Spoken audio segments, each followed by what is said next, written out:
ভয়াবহ দুর্ঘটনার কবলে কাঞ্চনজঙ্ঘা এক্সপ্রেস। দুমড়ে মুচড়ে গিয়েছে দুটি কামরা। উত্তর পূর্ব ভারতের সঙ্গে রেলপথে যোগাযোগ ব্যাহত। ঠিক এক বছর আগে এই জুন মাসেই উড়িষ্যার বালেশ্বরে রেল দুর্ঘটনা কেড়ে নিয়েছিল শয়ে শয়ে লোকের প্রাণ। তিনটি ট্রেনের ভয়ঙ্কর দুর্ঘটনার জেরে মৃত্যু মিছিল হয়। আর এক বছর গড়াতে না গড়াতেই দিনের আলোয় আবারও ভয়ঙ্কর এক দুর্ঘটনা। মালগাড়ির ধাক্কায় ছিটকে গেল যাত্রীবাহী রেলগাড়ির কামরা।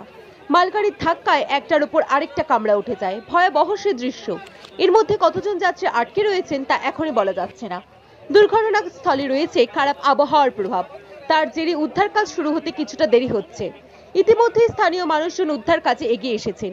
সাত সকালে দিনের আলোয় এমন দুর্ঘটনা ঘটে কিভাবেই বা একই লাইনে একই সময়ে চলে এলো দুটি ট্রেন?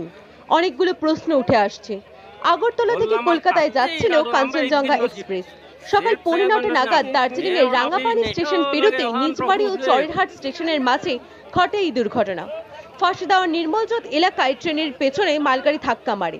যাত্রী বোঝাই ট্রেনের দুটি কামরা পুরোপুরি উল্টে যায়। সিগন্যাল বিভ্রাটি দুর্ঘটনা কিনা তা নিয়ে প্রশ্ন উঠছে।